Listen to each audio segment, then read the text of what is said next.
'cause the make-believe pretending just won't do it for you. You've got to do it every little bit. You've got to do it, do it, do it, do it. And when you're through, you can know who did it, for you did it. You did it, you did it.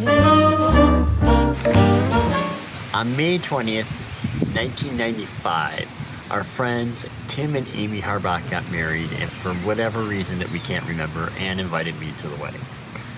So we kind of got back together. It was such a big event in my life that 3 days later, I started this journal. I don't know why I started it. I'd never had a journal before in my life, but I started journaling. And obviously within a page, I'm writing about Ann. So these are the first thoughts from 20-some years ago that I had recorded from Ann. I'm also not sure about what I should do about my feelings for Ann. She says she's open to the possibility of us dating again, but that doesn't mean she wants to. She's also not worried about being flirtatious around me. Well, what the heck does that mean? That's what dating Ann is like. It's a mess. Then on the next page, we have this line. I'd like to think that many of the pressures and issues that slowed things down and led to our breakup last fall have been dealt with in the past couple weeks and would no longer be a problem. But I don't remember exactly what the problems were. All I remember is that when Ann said that we should stop dating, I knew she was right, and I wasn't all against it. Really helpful.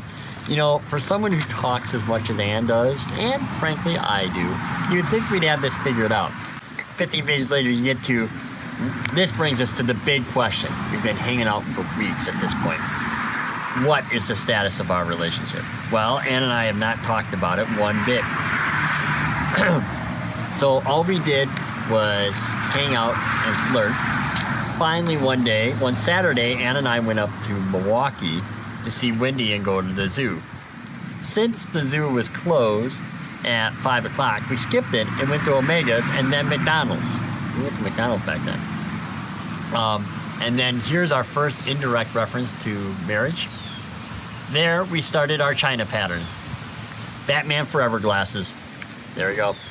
Batman, always been part of the relationship. By June, we had long talks and we were a little farther along. So by June 8th, we have this entry. Last night, Ann and I talked for over 4 hours. It was great. It was amazing how easily we talked and how we never had the fumble to come up with things to say. I'm not sure I can have talked that freely with anyone else, except maybe my mom or Pete. It was a beautiful evening. And then I kind of go in and I talk about the dating. Now, right before that, we went on our first date. Our first date, I don't know what your first date was, if you're all you people who are watching it. I'm pretty sure our first date beats your first date. Let me explain why. I was a poor college student, so I didn't beat your date because we pulled up in a fancy car. It was a blue Nissan hatchback. It was a piece of crap. It wasn't because I brought this amazing thing. I think I brought a single flower. We went to Olive Garden. Not bad, but not impressive for the first date. What was amazing about our first date and why it beats your first date is we went to Forrest Gump, which I know doesn't sound impressive at all. But at the time, in 1995, Forrest Gump was the 4th highest grossing movie ever of any movie, plus 13 Oscar nominations and 6 wins. That means that we went to a movie that hit it out of the park. It had widespread appeal and credentials in terms of Oscar caliber quality. Unless you went to a movie like the third Lord of the Rings for your first date, you got nothing to top that. And if you did go to Lord of the Rings for your first date, I got a better Lord of the Rings story than that, because Ann was 9 months pregnant and stood through the opening night of that movie. 4 hours, 9 months pregnant. That's how this whole thing ended up. First date, a whole bunch of years later, she's 9 months pregnant, standing in Lord of the Rings movie, naming kids Vigo, Ambrose, and Keanu. You've gotta do it, do it, do it, do it, and when you're through, you can know